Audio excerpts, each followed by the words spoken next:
In a hair-raising number, the Pew Research Center reports on a new poll that as many as 1 in 4 young American Muslims condone suicide bombings against civilians, at least sometimes. Nearly 25% of Muslims, 25 under 30, found suicide bombings to defend their religion as acceptable. So you're talking about just about 200,000 folks who believe in suicide bombing. What do you make of this, Steve? Well, I think the numbers are absolutely frightening. Unfortunately, the mainstreaming, quotes, American Muslim leadership has been in denial. What's happening? Where's the disconnect? What's the influence there? The influence is basically political Islam, which is you have sermons that are not being given about the love of God. They're hearing about every plight to blame the West. And in exchange, they have nothing to offer other than hate.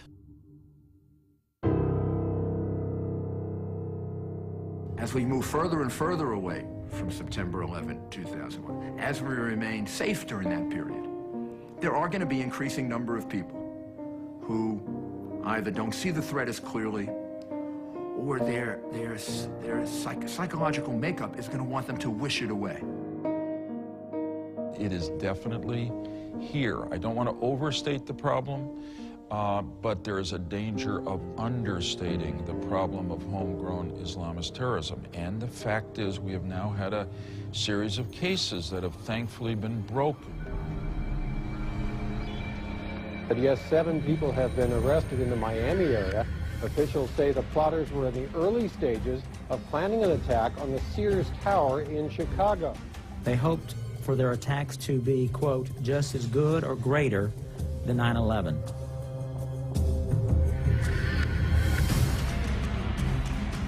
Police arrested 6 men and charged them with planning to attack the Fort Dix Army base.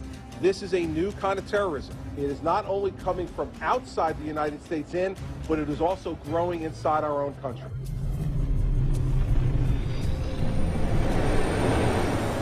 Time magazine says al-Qaeda was planning a cyanide attack, which could have killed thousands. From what I last heard, the U.S. government has stopped over 31 attacks against the U.S. since 9/11. These homegrown terrorists may prove to be as dangerous as groups like al-Qaeda, if not more so.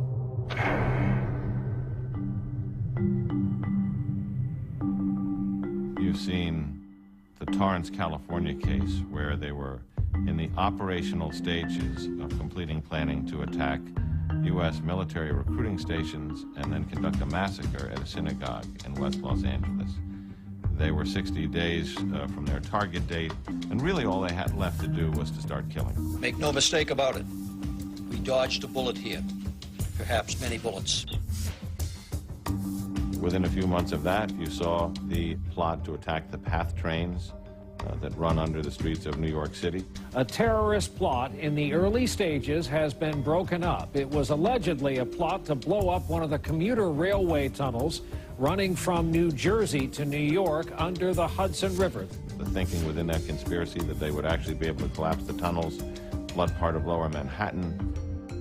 Within the same time period, of course, you have in Great Britain the 7/7 bombing, the 7/21 bombing, and the British planes plot, which was to blow up a dozen airliners over Atlantic routes with American passengers headed for the United States.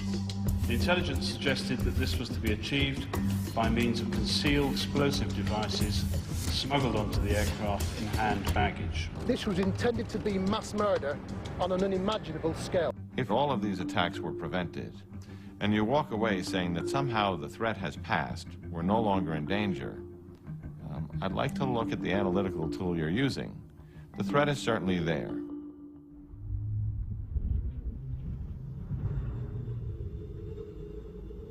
The major funding of terror is definitely oil.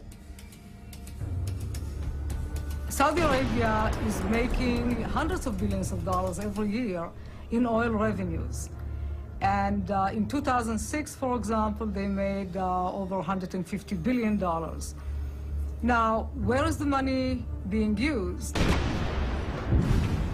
They use this money for a variety of purposes, one of which is for the dissemination of their peculiar version of Islam. Well, the Saudis probably in the past years have come to spend hundreds of millions of dollars to set up madrasas in Pakistan. It is also used to fund and arm the terrorist movements. It's not a coincidence that 15 of the 19 hijackers were of Saudi origin.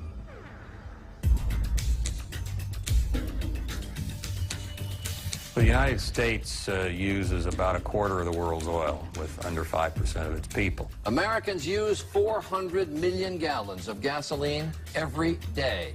Rising prices take a lot of money out of the American pocketbook. So when you and I pull into the gasoline pump, we probably ought to turn the mirror a little bit and look ourselves in the eye for just a second before we get out and get the credit card out to charge. Because if we want to know who is paying for these madrasas around the world that are teaching little 8-year-old boys to be suicide bombers and teaching the passionate hatred of Jews and Shiites and oppression of everyone else and so on, you and I are, as we pay for that gasoline. In today's context, there are actually two different types of jihad. There's the violent jihad, where the Islamists use violence and terror to try to overthrow their enemy.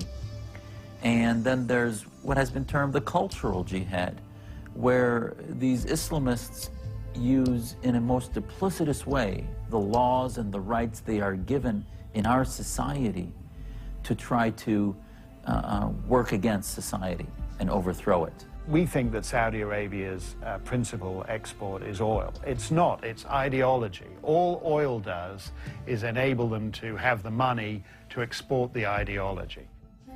In 2005, a study by the Center for Religious Freedom revealed that Wahhabism, which is the radical Saudi brand of Islam, is dominant in many American mosques, and that a substantial percentage of U.S. mosques have Wahhabi-trained and funded religious leaders. The study found that much of the official Saudi-supplied literature they found in American mosques contained text and teachings that could be considered hate speech against non-Muslims. One such example reads, "Never greet the Christian or Jew first." And then it goes on to say, "Hate them for their religion and oppose them in every way according to Islamic law." The report argues that this kind of ideology has the potential to radicalize impressionable followers. It suggests that Adam Gaddan, the so-called American jihadi, was exposed to this kind of material at an Islamic center in California. Today, he is an Al-Qaeda operative. Now it's your turn to die.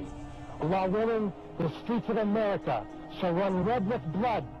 Mosques that are breeding grounds for political Islam, that receive funds from Wahhabists, are a danger to American security because the youth in those mosques and the Muslims being taught ideology in that mosque are not being taught about Americanism and the American Western way of life.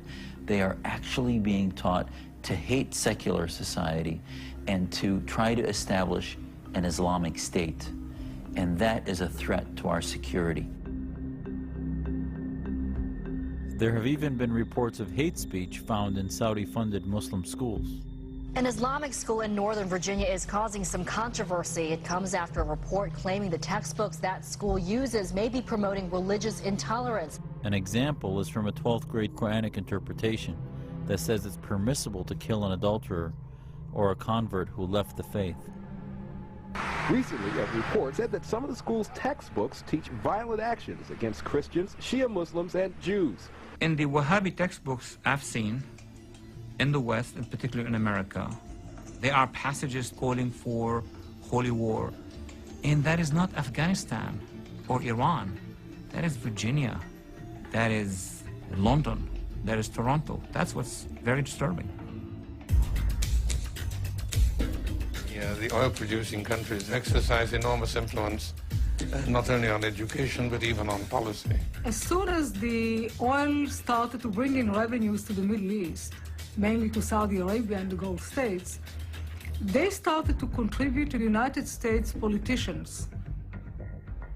The Saudis contribute money to people who influence the politics of the United States. One of the principal means of spreading